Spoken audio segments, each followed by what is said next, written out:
ආයුබෝවන් සුබ දවසක් කියලා ප්‍රාර්ථනා කරනවා. ඉතින් අද අපි කතා කරන්න යන්නේ ශ්‍රී ලංකාවේ නායකයන් අවදානම් ගැන. විශේෂයෙන්ම දීප්තාවැනි වායුගෝලීය ආපදා සම්බන්ධයෙන්. අපේ රටේ කඳුකර ප්‍රදේශවල දැඩි විසසමක නායකයන් අවදානම් ඉතා වැඩි වෙනවා. නමුත් ප්‍රධාන ගැටලුවක් වන්නේ ජනතාවගේ අවබෝධය අඩුවීම නිසා මෙවැනි ආපදාවකට මිනිසුන්ගේ පෙර සූදානම් අඩුවීම. ඉතින් මේ පිළිබඳව අප දැනුවත් කිරීම සඳහා අද අපිත් එක්ක සම්බන්ධ වෙලා ඉන්න කෙරණිය විශ්වවිද්‍යාලයේ Google අධ්‍යනාංශයේ කතිකාචාර්යවරුන් ඉඳුණු වැළඳ ඉතින් ඉදිරියෙන් මතවන්නේ ඔක්කොම දක්න විදිහට නායකයන් කියන්නේ මොකද ශ්‍රී ලංකාවේ ඒක සිදු වෙන්නේ නායකයෙක් කියන එක ඇත්තට මේක භෞතික ක්‍රියාවලියක් හැටියෙන්ම ගත්තොත් එහෙම. එතකොට එතනදි සිද්ධ වෙන්නේ ඇත්තටම අපිට සම්පූර්ණ විදිහට කාරණා කිහිපයක් වෙනවා. ඒ අපදාවක් විදිහට නායකයන් සිද්ධ වෙන්නට. එදිනෙක කාරණේ තමයි යම්කිසි ස්ථානයක් තිබිය යුතුයි. මේක තැන්කලා වෙන සිද්ධ වෙන්න බෑ. එතකොට ඒක සුවිශේෂී භූගෝලීයාත්මක ප්‍රදේශයක් වෙන්නට ඕනේ. දැන් කිසි චක්‍රයක් සහිත එහෙම නැත්නම් බෑවුමක් සහිත ස්ථානයක් වෙන්නට ඕනේ. මෙවැනි ස්ථානවල පවතින පස්තක් වල ගල් හරි එහෙම නැත්නම් මඩ හරි කොහොමද ස්වරූපයකින් ගුරුත්වාකර්ෂණ බලයෙන් වදනම් කරගෙන උස ස්ථානවල පවතින දේවල් පහළොස් වෙනවලට ගලා දෙනේම උඩායින් නැත්නම් පෙරලීගෙන එහෙම නැත්නම් දියරමේ වශයෙන් මඩ වශයෙන් පහළට ඇදී ගැනීම තමයි සරලවම අපි භෞතික ක්‍රියාවලියක් විදිහට අපි නායන කියලා අඳුරගන්නවා. එතකොට ප්‍රස්තත්වයක් හදාගෙන වැටෙනවා කියන එක සාමාන්‍යයෙන් අපි අඳුරගන්නවා මේ උපද්‍රවයක් කියලා. එතකොට ඒක සාමාන්‍යයෙන් අපිට සාමාන්‍යයෙන් සිද්ධ වෙන්න පුළුවන්. මේ පොළොව කියන එක හැම වෙලාවෙම එකම විදිහට තියෙන්නේ නැහැ. හැම වෙලාවෙම වෙනස් වෙලා අතර විදියට ගණනාවක් තිස්සේ මේ පොළොව වෙනස් වෙමින් තමයි දැන් මේ ඇවිල්ලා තියෙන්නේ. හැබැයි මේක ආපදාවක් බවට පත් වෙන්නේ අපේ මේ තිබෙන උපද්‍රවය අපදාවක් බවට පත් වෙන්නේ අද නායකයන් අපදාවක් බවට පත් වෙන්නට නම් අනිවාර්යයෙන්ම මිනිසුන් සඳහා යම්කිසි වූ පීඩනකාරී තත්ත්වයක් ඇති වෙන ඕනේ. සරලව ගත්තොත් එහෙම මරණයක් සිද්ධ වෙන්නට ඕන, ජීවිත හානියක් සිද්ධ වෙන්නට ඕන. එහෙමත් නැත්නම් මිනිසුන්ගේ තිබෙන දේපල හානියක් සිද්ධ වෙන්නට ඕන. එහෙමත් නැත්නම් වෙනත් සුවිශේෂී ස්ථානයන් වෙන්න පුළුවන්, සුවිශේෂී දේවල් වෙන්න පුළුවන්, පුරා විද්‍යාත්මක වටිනාකම් තියෙන දේවල්. මේ වගේ කිසි විනාශකාරී තත්ත්වයක් සිද්ධ වෙනකොට තමයි අපි ඒක නායකයන් කියලා හඳුනගන්නේ. එහෙම නැත්නම් පස්පත් හඳු කඩාගෙන වැටීම කියන එක උපද්‍රවයක් විදිහට භෞතික ක්‍රියාවලියක් විදිහට මේ ලෝකයේ සෑම තැනකම සිද්ධ වෙනවා. මේක තමයි අපි සරලවම නායකයන් කියලා හඳුනගන්නේ.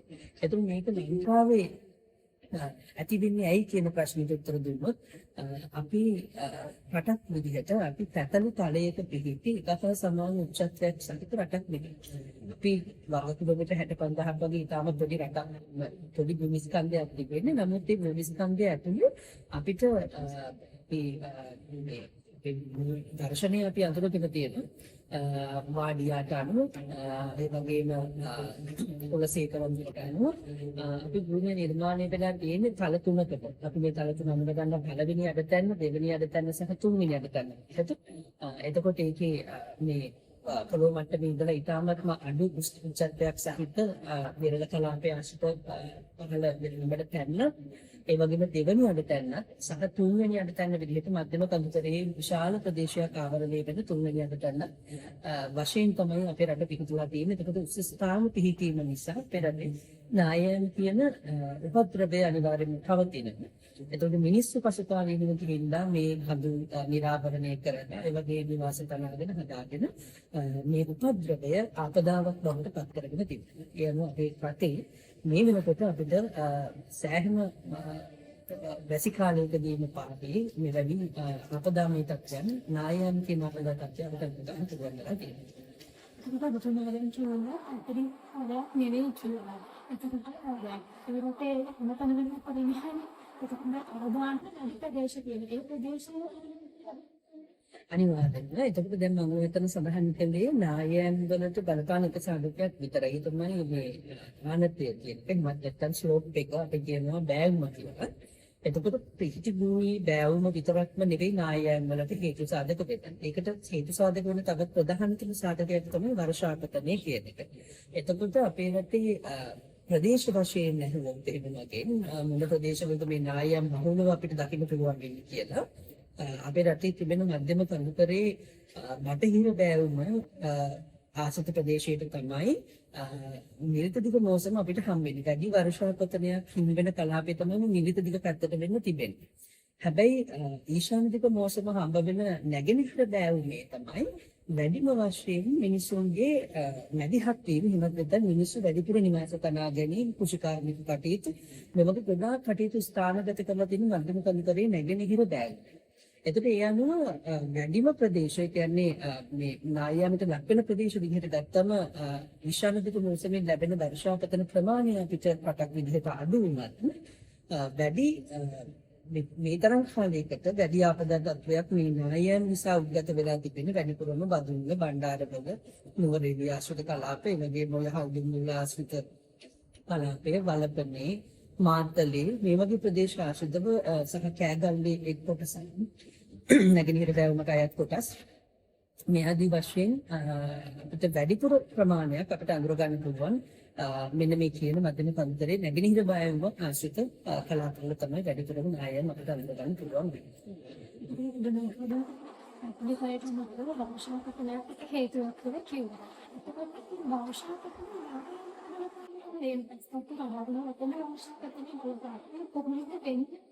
අනිවාර්යයෙන්ම දැන් අපේ මේ රටේ සිද්ධ වෙලා තියෙන මේ නායයන් බහුතරයකට හේතුව තමයි භූමි භාවිතය නැත්නම් භූමි පරිභෝජනය කියන එක කාලීන වශයෙන් වෙනස් වෙලා තියෙනවා. අපි දන්නා අපේ රටේ 1900 සාමාන්‍යයෙන් 60 ගණන් වල බැලුවත් සාමාන්‍යයෙන් 150කට වැඩි ප්‍රමාණයක් වනාන්තර වලින් ගැහිලා තියෙනවා. මේක පසු කාලීනව ජනසංඛ්‍යා වර්ධනයත් එක්ක මේ පස්සන් තටුවල ඉහළ මහලේ පිහිටි ශාඛා ආවරණයන් ඉවත් කරලා මේවා ස්ථායීතාවයට පත් කරන්නට මිනිස්සුන් විවිධ ක්‍රියාමාර්ග කරන තියෙනවා. විශේෂයෙන්ම උන්ගේ මේ ජනාවාස නිර්මාණය කරගෙන මේ වගේ කෘෂිකාර්මික කටයුතු ඒ වගේම උන්ගේ අනිකුත් සියලුම දෛනික කටයුතු මේ පහළ කොටස් වල ඉඳලා ඉහළ කොටස් වලට අරගෙන ගිහින් තියෙනවා. ඒතර මේකත් එක්ක මේ පස්සම්ශු අතර තිබෙන ස්ථායීභාවය කියන්නේ බැඳීම කියන එක ක්‍රමක්‍රමයෙන් දිහිල් වෙලා තිබෙනවා. ඒ විතරක් නෙවෙයි දැන් අපි දන්නවා ශාක වැස්ම අයින් කරාට පස්සේ අපේ වර්ෂාපතනයේ පොළොවට ලැබෙනකොට ලැබෙන තීව්‍රතාවය වැඩි. ලොකු වර්ෂණයක් එක්ක තමයි මේ වර්ෂාපතනයෙන් ලැබෙන අංශු ජලාංශු පොළොව මතට වැටෙන්නේ. ඒකට මේ ඝර්ෂණයත් එක්ක තවදුරටත් පස්සම්ශු අතර තිබෙන ඒ ස්ථායීභාවය නැති වෙලා අස්ථායීභාවයට පත් වෙනවා. ඒ වගේම තමයි ශාකවල තිබෙන අපි කඳන් අයින් කරාගෙන පස්සේ මූල පද්ධතිය ඉතුරු වෙන පොළොව ඇතුලේ. අපි දන්නවා සමහර ශාකවල මූල පද්ධතිය මීටර 30 40 සමහරවිට කිලෝමීටර ගණන් දක්වා පැතිරලා යන්නට පුළුවන්. ඒකට මේ ශාක වැස්ම ඉවත් කරාගෙන පස්සේ මූල පද්ධතිය පොළොව මත ඉතුරු වෙනවා. මොකද සමහර ශාකවල මූල පද්ධතිය මීටර 50 60 සමහරවිට කිලෝමීටරයක් දක්වා වුණා. මේවා ඇදලා යන්න පුළුවන්. එතකොට මේ මූල පද්ධතිය පස්සේ ඉතුරුනාගෙන් පස්සේ බස්ස ලැබෙනකොට මේ මූල කරන්තා පොළොව ඇබ්බැන්තරයට ජලය කරනවා. එහෙනම් ගමන් කරාගෙන පස්සේ මේ මූල පද්ධතිය දිරලා ගිහිල්ලා අර පස්සංශු අතර ප්‍රස්තාතු අතර යන්නේ සිදුරු නිර්මාණය වෙනවා. ඒත් මේ සිදුරු කරා ජලය ගන්නාගෙන ගිහිල්ලා පොළොව අභ්‍යන්තරයට මේ පිට මේ ජල මාර්ග අලුත් ජල මාර්ග නිර්මාණය වෙනවා. ඒත් මේකත් එක්ක ඒ ජල මාර්ග වලට ඉතලා පිහිටි පස්තාතු පහළට ගලාගෙන යන්නේ හැකියාවක් පවතින. ඒත් මෙන්න මේ වගේ හේතු නිසා තමයි ඇත්තටම මේ වර්ෂාපතනයේ ක්‍රියාවක මේ නායයන් වලට බලපාන. නමුත් අපි ගත්තොත් එහෙම වක්‍රව තමයි මේ වර්ෂාපතනයේ විදිහට මුළු බලපාන මානුෂ ක්‍රියාකාරකම් හේතුවෙන් වර්ෂාපතනයේ ක්‍රියාවන නායයන් තීව්‍රතාවයට පත් කරලා තියෙනවා. දැන් අපේ විශාල කතාබහකට ලක් වෙන ටික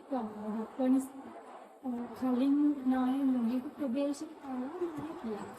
ඇයි මේ නිප්පන්සව හදන්න වැඩි? දීපාවලිය කියන්නේ යම් කිසි ප්‍රදේශයේ ඒකදීම සිද්ධියක් විදිහට අපිට ගන්න පුළුවන්. මේ වගේ සුලිකුමාරට සාමාන්‍යයෙන් දශකයකමාරකට වගේ එකක් අපේ ලංකාවේ ඉතිහාසයේ දිහා බලනකොට අපේ රටට ඉඳලා තියෙනවා. ඒක සාමාන්‍ය තත්ත්වයක් නෙවෙයි සුවිශේෂී තත්ත්වයක් විදිහට තමයි අපිට අඳුරගන්න පුළුවන්කම තියෙන්නේ. ඒකට ඒකත් එක්ක විවිධ අපි ගත්තොත් එහෙම පරිසරයේ පවතින තියෙනවනේ විවිධ ඒකත් එක්කම පද්ධති ඒ වගේම ක්‍රියාවල මේ වගේ දේවල් නැවත සක්‍රිය වීමට එහෙම නැත්නම් වෙනස් වීම වලට ලක්වීම පහුගිය කාලේ අපිට දකින්න පුළුවන්කම තිබුණා. දැන් විත්වක් ගත්තොත් එහෙම විත්වක් කියලා කියන්නේ ඇත්තටම තාමත්ම ප්‍රබල සුළුකුණාටුවක් නෙවෙයි. ඒක මධ්‍යම මට්ටමේ වේගින් ඉන්නකොට පැය කිලෝමීටර ගණන් දෙන්නේ සාමාන්‍යයෙන් 60 70 වගේ වේගෙන් තමයි ගමන් කරේ. නමුත් කිලෝමීටර පැය කිලෝමීටර 200 300 වේගෙන් ගමන් කරන සමහර සුළුකුණාටු සමහර රටවල් මුණ දීලා තියෙනවා. එතකොට මේකත් එක්ක අපේ රටේ මේ කාලයකට පස්සේ තමයි මෙවැනි සොලියුෂන්යක් අපේ රටට කරා ගමන් කරන්නේ.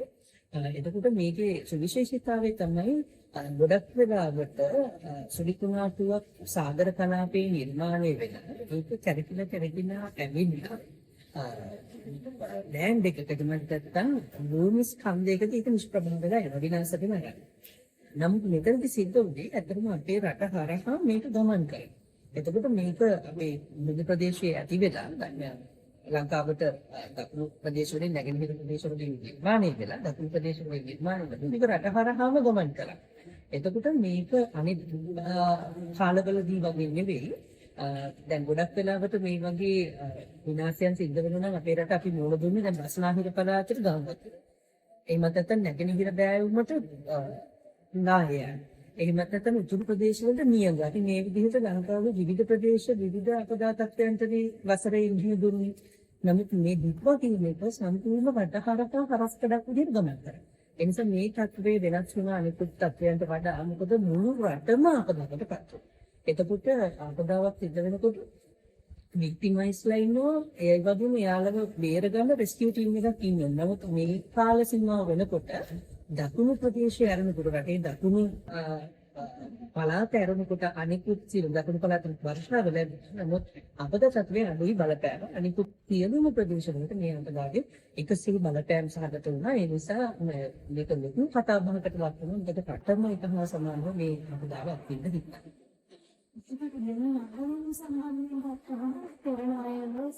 මේ ප්‍රදේශවල ඒකත් වෙනකම් ගන්නවා. ඒකත් වෙනකම් ගොඩක් අය සිද්ධ වෙනවා. විප්‍රවස්තක මේකත් සිද්ධ වෙනවා.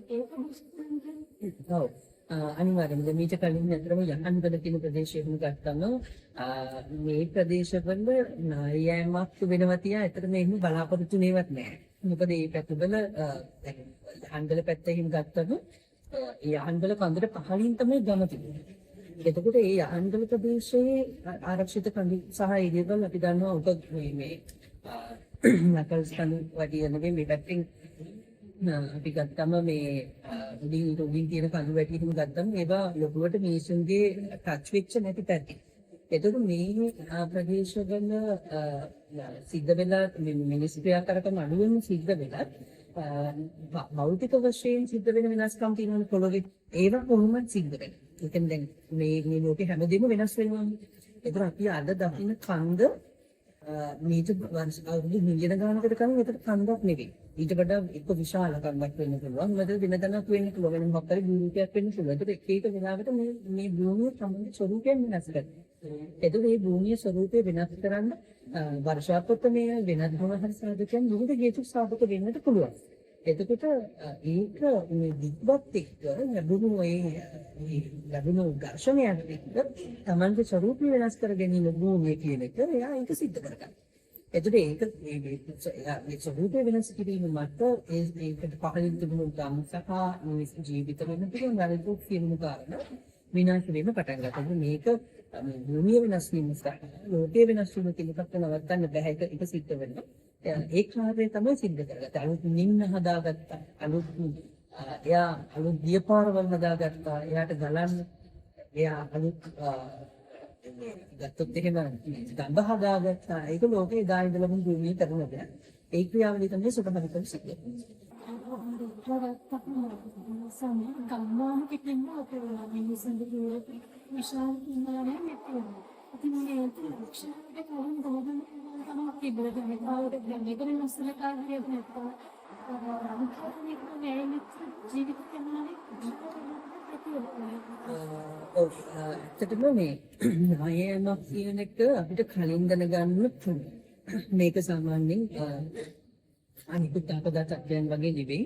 මේක අපිට පූර්ව ලක්ෂණ අපිට දක්වන්න පුළුවන්, අඳුරගන්න පුළුවන් විදිහට ආරම්භයක්.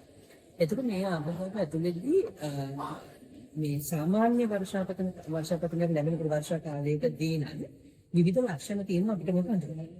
නමුත් දිග්වා ඇතුළේදී ඇත්තටම ඉතාම කෙටි කාලයකදී අධික වර්ෂාපතනයක් පෙරට ලැබෙනවා. ඒ නිසා මිනිස්සුන් විදිහට ඇත්තටම ඒකට කොයි විදිහටද මොන දෙයක් නැත්නම් මේක කොහොමද යාලා මැනේජ් කරගන්න කියන කාරණේදී නායයන් සම්බන්ධව නම් ඇත්තටම මේ අපි මොන දෙන දීප්වා කියන එක ඇතුළේදී ලොකු ප්‍රමාණයක් අපිට ඊට වඩා වෙනසක් අපිට බලාපොරොත්තු වෙන්නට බැරි වෙන්නට තිබුණා මේ පිළිබඳව මිනිස්සු හරියට ක්‍රියාත් කළා. ඒකට හේතුව තමයි ඉතාම කෙටි කාලයක් ඇතුළත තමයි අපේ රට මේ විදිහට කියන්නේ. නමුත් අනිත් පැත්තෙන් ගත්තම දැන් අපි හිතුව ප්‍රතිපත්ති ගියානේ මේ පාර. නමුත් සමහර තැන් තිබුණා ඉතාම පැහැදිලිව භූවිද්‍යා පදල් කැණීම් කාර්යාංශයෙන් සහ අනිකුත් ප්‍රදේශ අනිකුත් ආයතන තුලින් අපද කරන මධ්‍යස්ථානයේ වෙන්න විවිධ ආයතන තුලින් පූර්ව අනතුරු අඟවලා තිබුණු ප්‍රදේශ වලින් ඉවත් වෙනවා. එතකොට එවැනි ප්‍රදේශවල නැවත නැවතත් මිනිස්සු ගිහිල්ලා ඉඳලා මේ අපදාවයට මුහුණ මේ අපදාවට තත්වයට මුහුණ දෙන්න පිළිස් සිටියා. ඒ යාලට අවස්ථාව තිබුණා ඇත්තටම මේ ප්‍රදේශවලින් මෙවැනි සුළුතුමාවක් ඉන්නවත් දැනගත්තට පස්සේ එතනින් ඉවත් වෙනවා. අනිත් පැත්තෙන් ගත්තම රටක් විදිහට අපේ අපදා කළමනාකරණය කියන ක්‍රියාවලිය ඇතුළේ ඒක උතරන් සාර්ථකද අපි ක්‍රියාත්මක වෙන විදිහ විවරදිද ප්‍රමාණවත්ද කියන එක ඇතුළේ තියෙනවා ආයතනික වශයෙන් සහ රාජ්‍ය මට්ටමින් වැඩිමත් වෙනවා. සාමාන්‍ය නිතර මොනවද කරන්නේ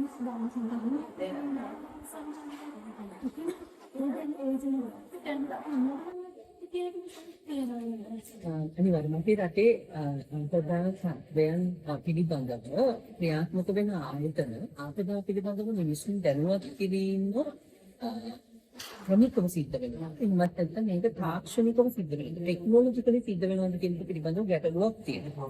ගොඩක් වෙලාවට ආපදා පිළිබඳව තොරතුරු දෙනකොට මේවා සාමාන්‍ය මිනිස්සුන්ට දෙනකොට එයාලා භාවිතා කරන ක්‍රමවේදය එහෙම නැත්නම් වුන් තොරතුරු ලබා දෙන විදිහේ ගැටලු සහගත තත්ත්වයන් තිබෙනවා. උදාහරණයක් විදිහට ගත්තම කාලගුණ විද්‍යා දෙපාර්තමේන්තුවේ පවා අපි දන්නවා ගොඩක් වෙලාවට මේ භාවිතා කරන්නේ යම් යම් නිර්ණායක ඒ වර්ෂාව ලැබෙන විදිහ සුළං හරන විදිහ ඒ වගේම යම් සුළුතුමාට ගමන් කරන ප්‍රදේශ ගත්තම ඒක සාමාන්‍ය ජනතාවට පුරුදු විදිහට එහෙම නැත්නම් ඔවුන්ට දැනෙන විදිහට නෙමෙයි මේව පාවිච්චි කරන්නේ. උදාහරණයක් විදිහට ගත්තම කැනලි ගංගා මිටියා එහෙම නැත්නම් මහවැලි ගංගා ද්‍රෝණිය එහෙමත් නැත්නම් මල්වතු ද්‍රෝණිය මොන විදිහට කියන සමහර වෙලාවල් වලට මිනිස්සු දන්නේ නැහැ තමයි ඉන්නේ ඇත්තටම මේ ද්‍රෝණියට අයිති ප්‍රදේශයකට කියලා. අනිත් පැත්තෙන් ගත්තම සමහර වෙලාවට ඉතා විශාල ප්‍රදේශ පාවිච්චි කරනවා. නැගෙනහිර ප්‍රදේශය කියන්නේ පුළුවන් වෙරළබඩ තැන්න බටහිර වෙරළබඩ තැන්න කියන්නේ. එතකොට මේ රටේ ඉන්න සමහර මිනිස්සු දන්නේ නැහැ ඇත්තටම තමන් ඉන්නේ බටහිර වෙරළබඩ තැන්නේ. කොහෙද ඉන්නේ?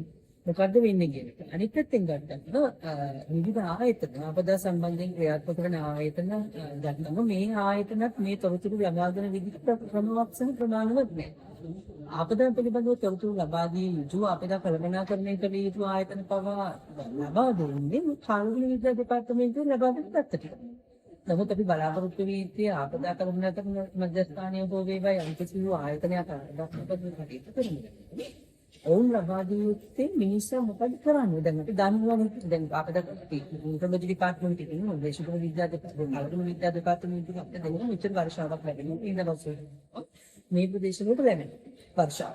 එතකොට අපිට කරුණාකරන මධ්‍යස්ථානයේ විසින් ලබා දී යුතු ඉන්ස්ට්‍රක්ෂන්ස් දෙන්නේ මිනිස්සු මොනවද කරන්නේ? එතකොට එයාට ලොකු වගකීමක් තිබෙනවා මේ පිළිබඳව කර්ම අවබෝධ කරලා තියෙන තරුණ ප්‍රජාවට මේ මධ්‍ය වයස් පුද්ගලයන්ට තමයි අම්මට තාත්තට වෙන්න තියෙන නැන්දට මාළු වෙන්න තියෙන මොන කෙනෙකුට.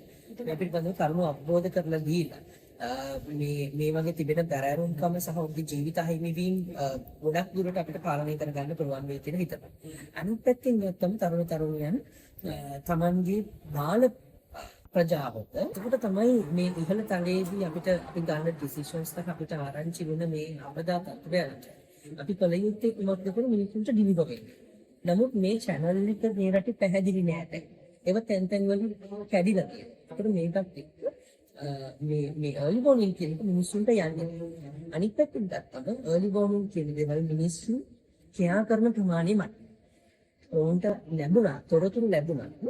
ඔවුන් අර කිව්වත් වගේ මිනිස්සු දීපල වලට තියෙන තණ්හාව, එහෙම නැත්නම් වෙන මොනවා හරි ප්‍රශ්න මේ වගේ දේවල් නිසා නිකන් අපිට වෙන්නේ නැති වෙයි. දෙයියෝ බලාගන්නේ. වගේ තාමත් ඒ වගේ අදහස් තිබෙන මිනිස්සු ඉන්නවා. ඒතර මේ වගේ මතිමතාන්තර මත පදනම් වෙලා ඔවුන් මේ වගේ ඉවත් වීම සිද්ධ වෙන්නේ නැහැ. අනිත් පැත්තෙන් ගත්තම අපි මේ කොවිඩ් කාලෙන් පස්සේ යම්කිසි ප්‍රගතියක් අපි දැක්කා. ඒක තමයි මිනිස්සු ගොඩාක් දුරට මේ ගම්වල ඉන්න සාමාන්‍ය මැදි වයසේ කාන්තාවන් පිරිමින් පවා මේ ෆෝන් එකට හරියට එකතු වුණා. ඒතර ඒවත් එක්ක ඉන්ටර්නෙට් පිළිබඳව දැනගත්තා, WhatsApp එකක් ගෑන මොඩරේට් කරගත්තා. එහෙම නැත්නම් වෙන මොනවා හරි සමාජ මාධ්‍යයක් වෙන්න පුළුවන්, Facebook වෙන්න පුළුවන්. මේ ඔක්කොටම මිනිස්සු ටික එකතු වෙන්න පටන් ගත්ත ගානේ ඉන්න මැදි වයස සහ වයස්ගත පිරිමින් හැම සියලුම දෙනා මේකට එකතු වෙනවා. ඒකත් එක්ක WhatsApp ගමටම තොරතුරු බෙදා ගන්න අවශ්‍ය කරන WhatsApp group නිර්මාණය වුණා. එතකොට මේක යම්කිසි ප්‍රගතියක් බවට පත් වුණා. early warning එකක් එහෙම නැත්නම් ගමේ තමන් ජීවත් වෙන ප්‍රදේශයේ ඇතිවන යම්කිසි සුවිශේෂී කාරණයක් ඉතාම මිනිස්සුන්ට දැනුවත් කරන්නට මෙන්න මේ WhatsApp වගේ දේවලුත් අද වෙනකොට යම්කිසි කටයුත්තක් සිදු කරගෙන ඉන්නවා. සිස්ටම් එක ගැන ආරක්ෂණ වෙන පේරකට දුන්නේ. ආරක්ෂණ වීම සඳහා කවුරුම අදහස් දීපයක් එකතු කරා. ඒ වගේම ඒක නායකයන්ට පෙර සූදානම් වෙන්න. යාත්‍රාට පුළුවන් මේ දේවල් කරන්න ඉස්සරහට කීප කරපි ඒ වාර දෙන්න පුළුවන්.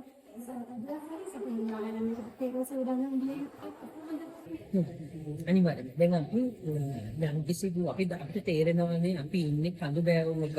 දැන් ලංකාවේ නම් ඇත්තටම මේ නීතිය තිබුණේ ස්ලෝප් එක අංශක 60ට වඩා වැඩි නම් ඒ කියන්නේ අපි ගෙදර මෙහෙම බකලා තියෙනවා. ඉතින් ඉතල තිබෙන කන්ද හෝ කතරමේක 160ක් නම් අංශක. ඒ සුදුසු නැහැ ගෙදරක් හදාන්න. කියන්නේ ඒක ඒ වගේ ස්ලොට් එක 100කට කෝණේ 60යි නම් ඒක පහින් ගෙදරක් හදන්නේ නැහැ. ඒක තමයි නීතිය. නමුත් පහුගිය කාලේ දික්වත් එක්ක අපි දැක්කා මේ කෝණේ අංශක 40ක් වෙලා තියෙන කඳු කඩාගෙන දුන්න කරන්නේ. ඒක වර්තමානයේ වෙනකොට දැන් මේ UN එකෙන් ප්‍රොජෙක්ට් එකක් කරමින් වුණා මේ අංශක 60 කියන එක 40ට නැවත අඳිනවා. ඒ කියන්නේ මෙන්න මේවා වල්නරබල් වෙනවා. මේ ප්‍රදේශවල වල්නරබල් වෙනවා කියන දැන් ඔන්න අයිඩෙන්ටිෆයි කරගෙන යන ගමන් තියෙනවා. එතකොට තමන්ගේ ගෙදරට උඩින් යම්කිසි බෑවුමක් කන්දක් තිබෙනවා නම් මිනිස්සුන්ට දැනුමක් තිබෙන්නට ඕනේ. ඒ කන්ද යම්කිසි මිනිස්සුන්ගේ මිනිස් ක්‍රියාකාරකම් වලට නැති වෙලා තිබෙනවා නම් ඒවා ලක් වෙලා තිබෙනවා නම් අනිවාර්යයෙන්ම යම්කිසි අවධානයක් තිබෙනවා මේ කඩාගෙන එන්නේ. එතකොට ගාර්ෂණපතනේ දිගින් දිගටම සිද්ධ වෙනවා. ඒ වගේම මෙට්‍රොලොජි ඩිපාර්ට්මන්ට් එකෙන් දැන් මේ තොරතුරු බෙදා හරිනවා නම් ගාර්ෂණපතනේ මෙච්චර ප්‍රමාණයක් ලැබෙනවා. එහි තීව්‍රතාවය මෙච්චරයි. ඒ වගේම මේ වගේ ප්‍රදේශවලට තමයි ගාර්ෂණපතනේ ලැබෙන්නේ. කියන තොරතුරු ටික බෙදා හරිනවා නම් මිනිස්සුන්ට තේරුමක් තිබෙන්න ඕනේ ඒ ස්ථානවලින් අඛණ්ඩව පැය 36කට වඩා වැඩි ගාර්ෂණපතනයක් ලැබෙනවා. එවැනි ස්ථානවලින් වත් වෙනවා. අනිත් කාරණේ තමයි නායමක් සිදුවීමට පෙර යම් ලක්ෂණ අපිට අඳුර ගන්න පුළුවන්. ගස් ඇලවෙනවා. මේ අපිට තියෙන ප්‍රදේශවල ගස් ඇලවෙනවා. ඒ වගේම සමහරවිට ගල් තියෙන ඒවා ලොකු ගල් ටික බිරින් වෙනවා අපිට පේනවා. ඒ වගේම දේවල් ආශ්‍රිතව අධික වශයෙන් අපිට මේ දිය උල්පත් අපිට අඳුර ගන්න පුළුවන්. මෙවැනි දිය උල්පත් ඇතිවීම පිළිබඳව සිග්නල් අපිට අඳුර ගන්න පුළුවන් වෙන්න ඕනේ. ඒතර මෙන්න මේ වගේ ලක්ෂණ පදනම් කරගෙන මිනිස්සුන්ට යම් කිසි දැනුමක් දෙන්නට අවශ්‍යයි මෙන්න ස්ථානවලදී ඉතාමත්මනේ ඉවත් වෙන්න. ඒක පදනම් කරගෙන තමයි මිනිස්සු මේ දේවල් පිළිබඳව අවධානය යොමු කරන්න අවශ්‍ය වෙන්නේ. ඔබතුමාට ලැබෙන ආයාමවලින් ලක්ෂණ කවදාවත්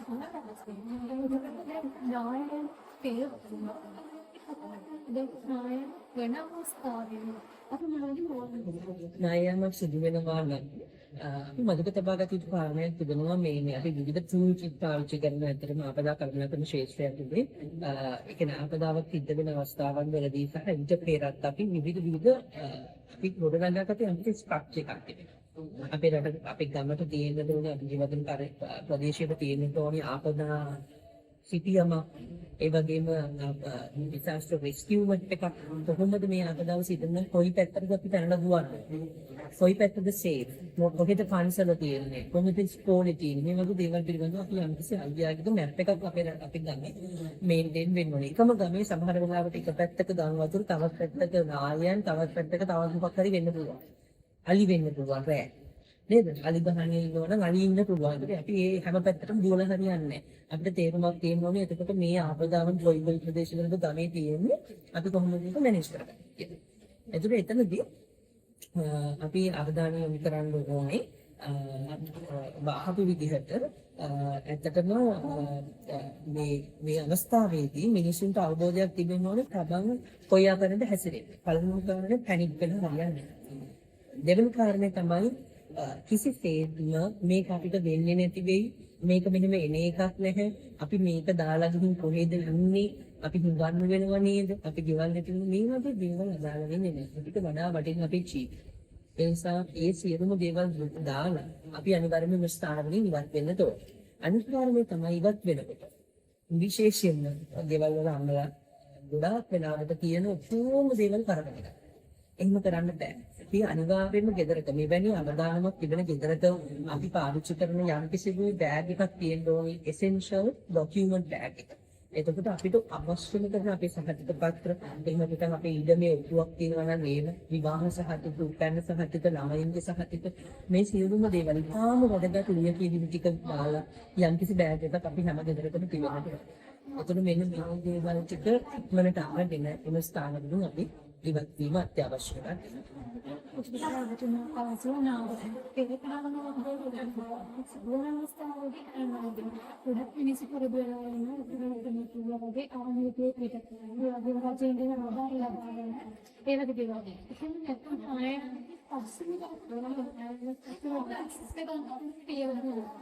නායම කැතුණුලින් පස්සේ ගන්න ඕන පියවර මම හිතන්නේ අපි කිසිම කෙනෙකුට අපි කැමති විදිහට ගන්න බෑ. ලංකාවේ රටේ නීතිය සහ අපදා කළමනාකරන ක්‍රියාවලිය ඇතුළේ බලනකොට ආපදාව සිද්ධ වුණාගෙන් පස්සේ අපිට කැමති කෙනෙකුට හැසිරෙන්න බෑ. ආපදා කළමනාකරණය කරන්නේ යම් කිසි ටීම් එකක් අපේ රටේ ඉන්නවා. ඒතකොට මේ ආපදා කළමනාකරණය කිරීම කියන ටීම් එක ඇතුළේ ක්‍රියාවලිය ඇතුළේ ගොඩක් වෙලාවට ෆෝකස් වලට රටේ චොරිද හමුදාව ඇතුළේ පොලිසිය ඇතුළේ යාලට ලොකු වගකීමක් තියෙනවා සහ යාලට ඩියුටි එකක් තියෙනවා. රාජකාරියක් තිබෙනවා ඔවුන් ඒකේ නිරත වෙනවා. අනිත් කාරණේ තමයි ආපදාවක් සිදු වෙච්ච ගමන්ම ඉන්සිඩන්ට් කමාන්ඩ් සිස්ටම් එක ක්‍රියාත්මක වෙනවා. එතන ඉන්සිඩන්ට් කමාන්ඩ් සිස්ටම් එක යටතේ ඉන්සිඩන්ට් කමාන්ඩ් කෙනෙක් ඉන්න එතන ඉඳලා රටේ ජනාධිපතිතුමා ඉඳලා පහළට ආපදා කළමනාකරන කමිටුව දක්වා විවිධ අමාත්‍ය මණ්ඩල මේ කැමරට අමාත්‍යවරු ඒ වගේම විපක්ෂ නායකතුමා ඇතුළු මන්ත්‍රීවරු ඒ වගේම ටෙක්නිකල් ඒජන්සිස් ටික කාලදොවිදා දෙපාර්තමේන්තුව අපදා කළමනාකරන මැදස්ථාන මේ වගේ සියලුම ආයතන ඔක්කොම එකට එකතු වෙලා තමයි අපදා කළමනාකරන ක්‍රියාවලිය සිදු කරන නිසා ඉතින් ප්‍රතිචාර දැක්වීමෙන් පහනතුරුව අපිට කැමති දේවල් කරන්න බෑ. ඒ ක්‍රියාවලිය රටේ අපදා කළමනාකරන ක්‍රියාවලියක් විදිහට සිද්ධ වෙනවා පසුකාලීන ප්‍රතිචාර දැක්වීමෙන් අනතුරුව. ඉතින් දැන් ඔබතුමා කීප වාරයක් තමයි Fakti Indonesia itu apa dah? Aku terima mereka kita di situ. Jadi semua dari yang lain nak kerja mas, itu ada kirim itu awal kirim. ගොඩාක් දේවල් තිබෙනවා රජයේ පැත්තෙන් ඉඳලා බැලුවොත් පළවෙනි කාරණේ තමයි අවදානම් අවම කිරීම පිළිබඳව රට ඊට වඩා බැලක් අපලෙස සිදු යුතුයි. ඒ පිළිබඳව පරිශන කළ යුතුයි. ඒ පිළිබඳව විවිධ ටෙක්නිකල් ඒජන්සිස් එකට සම්බන්ධ කරගෙන පරිශන කරලා vulnerable situations අඳුර ගන්න ඕනේ අපි. එනකෙම තමයි අපේ ප්‍රතිබද්ධ රිස්ක් එක තියෙන විදිහ අඳුර ගන්න ඕනේ. මේ ඔක්කොම දේවල් ටික අඳුරගෙන රටේ මේ රටේ තියෙන ඇතිවිය හැකි සහ ඇතිවීමෙන් පවතින විවිධ ආගත තත්ත්වයන් අඳුරගෙන ඒ පිළිබඳව යම් පැහැදිලි කිරීමක් එහෙම නැත්නම් අධ්‍යයනයක් අනිවාර්යව සිද්ධ වෙන්න ඕනේ. වඩාත්ම නිරවද්‍ය සහ ඉතාම පහළ තලයට යන්න මොකද මේ කියන්නේ පහළම ග්‍රවුන්ඩ් ලෙවල් එකට යනකම් අපි මේ අධ්‍යයනය සිදු කරන්න ඕනේ. ඉන් අනතුරුව ඇත්තටම අපි බලාපොරොත්තු වෙන දේ තමයි මේ ආපදා කළමනාකරණ පනත. අනිවාර්යයෙන්ම මේ රටේ ආපදා කළමනාකරණ ක්‍රියාවලිය රීස්ට්‍රක්චර් වෙන්න ඕනේ.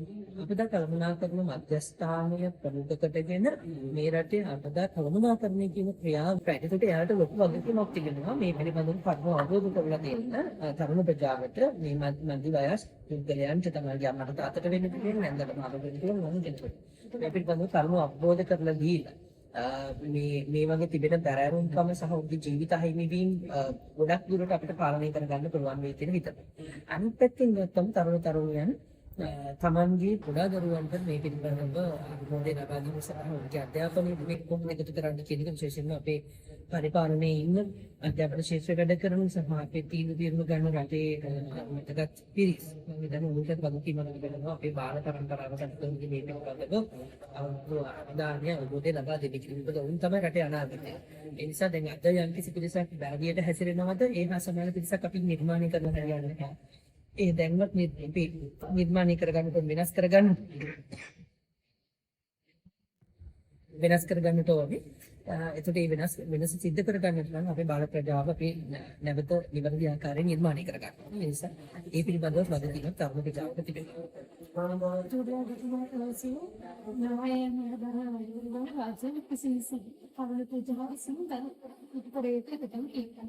අවසාන වශයෙන් මේ සම්බන්ධ මේ නායකයන් සම්බන්ධ ජනතාවට දෙන්න පදයක් තියෙනවද? අනිවාර්යයෙන්ම ජනතාව මීට වඩා මම හිතන්නේ තමා ජීවත් වෙන වටපිටාව පිළිබඳව අවබෝධ සහගත වෙන්න. දැන් පිටරටවල ගත්තම යානවා ඉතින් සාක්ෂරතාවයේ සම්බන්ධව පෙරට කරන්නේ නැහැ. ප්‍රතිශතයක් ඉදිරි ගත්තම නැහැ. හැබැයි ඔවුන් තමන් ජීවත් වෙන වටපිටාව පිළිබඳව කොහොම සම්බුද්ධිකයි. තමන් ජීවත් වෙන්නේ කොහෙද? මොනවද තමන් වටේ තියෙන්නේ? තමන් ජීවත් වෙන පරිසරයේ භෞතික පරිසරය මොන වගේද? ඒ වගේම මිනිස්සු කොයි ආකාරයෙන්ද මේ පරිසරයෙන් භාවිත කරලා දෙන්නේ මේ ප්‍රදේශවල. මේ ආදි වශයෙන් මේ ප්‍රදේශ පිළිබඳව තමන් ජීවත් වෙන වටපිටාව පිළිබඳව ඉතා ගැඹුරු කියවීමක් මේ රටවල මිනිස්සු කරන්නේ. අපේ රටේ මිනිස්සුන්ට මෙන්න මේ කියවීම ටිකක් අඩුයි. ඒ නිසා තමන් ජීවත් වෙන පරිසරය පිළිබඳව ඇස් දෙක අරගෙන ජීවත් වෙන්නට අපි පුරුදු වෙන්නට ඕනේ. ඒ වගේම තමයි මේ රට බොහෝම මිත්‍යා විශ්වාස, ඒ වගේම මේ බොහෝම ඇදහිලි මේ දේවලුත් එක්ක යන රටක් අපේ සංස්කෘතියත් එක්ක. නමුත් මේ ස්වභාවික ව්‍යසන කියන කාරණය දෙවියන්ගේ කෝපවත් එහෙම නැත්නම් කලකම් පළදීමවත් මේ ආත්මේදී පළදීමවත් මේ හැටි වචනවලින් අපිට ලබු කරලා ගන්න පුළුවන් කාරණයක් නෙවෙයි. මේක ඉතිහාසීය විද්‍යාත්මක පදනමක් සහිත යම් කිසි ක්‍රියාවලියක් අපිට මේ පරිසරයේ සිද්ධ කරා මේකේ ප්‍රතික්‍රියාවන් නැවතත් අපිට ලැබෙන විද්‍යාත්මක ක්‍රියාවලිය. ඒ පිළිබඳව අවබෝධ කරගෙන අපිට මොන වගේ දේවල්ද කරන්න පුළුවන් කියන එක අවබෝධ කරගෙන රටේ මිනිස්සු ක්‍රියාත්මක වෙන්න ඕනේ. ඒ වගේම මේකේ බැරෑරුම්කම තේරුම් ගන්නට අවශ්‍යයි. තමන්ගේ ජීවිතේ වටිනාකම තමන්ට දැනෙන්න ඕනේ. තමන්ගේ දරුවන්ගේ ජීවිතේ වටිනාකම තමන්ට දැනෙන්න ඕනේ. ඒ වගේම භෞතික දේවල් අපිට දාගන්න පුළුවන් අපිට ගොඩනගා ගන්න පුළුවන් නැවත පරිහම්බ කරගන්න පුළුවන්. ඒකට වඩා වටින්නේ අපේ ජීවිතය. අපේ එක ජීවිතයක් නෙතුනම පෞරුල් පද්ධතියක් සමහරවිට මිනිස්සු කිහිප දෙනෙකුගේ ජීවිත නැති වෙලා යනවා. ඒ නිසා මේ වගකීම අපි ගන්නට අවශ්‍යයි. තමන්ගේ ජීවිත බේර ගන්නවා වගේම අපි වටේ ඉන්න අපේ ආදරණීයන්ගේ ජීවිත අපි බේර ගන්නට අවශ්‍යයි. ඒ නිසා හැමෝම අපදාවට ලක් වෙන පුද්ගලයෙකුට වඩා අපදා කළමනාකරුවෙක් බවට පත් වෙන්නට අපි සිද්ධ වෙන්න පුළුවන්. අපදා කළමනාකරුවා කියලා පොසිෂන් එකක් අවශ්‍ය වෙන්නේ නැහැ. ඒකට ඩිග්‍රී එකක් අවශ්‍ය වෙන්නේ නැහැ. උපාධියක් අවශ්‍ය වෙන්නේ නැහැ. නමුත් අපේ අගතුලින් අපි අපදා කළමනාකරුවෙක් බවට සාමාන්‍ය ජීවිතයකට පත් වෙන්න ඕනේ. මේ අපදා කළමනාකරුවාට හැකියාව තිබෙන්නට ඕනේ. තමන්ගේ ජීවිතයක් බේරගෙන, තමාවට තිබෙන ඉන්න මිනිස්සුන්ගේ ජීවිත ටිකක් බේරගෙන, ඒ වගේම පුළුවන් තරම් තමන්ගේ වටින කියන සියලුම දේවල් බේරගෙන තමන් සුරක්ෂා වෙන්න. ඉතින් මේ කොමන් සෙන්ස් එක හිමත් නැත්තම් මේ අපි හැසිරිය යුතු සාමාන්‍ය ආකාරය පිළිබඳව වඩාත් නිරවද්‍ය ආකාරයෙන් දැනුමක් අපිට නැති වුණත් අපි ඒක ඇති කරගන්න ක්‍රමයෙන් මම හිතන්නේ කටයුතු කරන්නට අවශ්‍ය වෙනවා සාමාන්‍ය ජනතාව විදිහට. ස්වභාව ධර්මයන් කියන හරි සංකීර්ණ පද්ධතියක්. ඉතින් මිනිස්සෙක් වශයෙන් මිනිස්සුන් අපේ පිළිබඳව අවබෝධයක් තිබිය යුතුයි. ඉතින් අද අපි වැඩසටහන අපි නිමවට පත් කරනවා. අපිට වටිනා දැනුමක් ලබා දුන්නු කරණීය විශ්වවිද්‍යාලයේ භූගෝල අධ්‍යයන විෂයේ දේශ කටකචාර්යවරයෙක් වුණේ ඉන්දියානු රන්වන් මහතාණන් ඔබට බෙහෙවින් ස්තුතිවන්ත වෙනවා. ඉතින් අපිට මේ අද දේශනෙන් තේරෙන්නේ නායයන් කියන්නේ අපිට වැළැක්විය නොහැකි ස්වභාවික ආපදාවක්. නමුත් අපිට නිසි අවබෝධයේ සූදානම තිබෙන මේ හානිය අපිට මුහුදට අඩු කරගන්න පුළුවන්.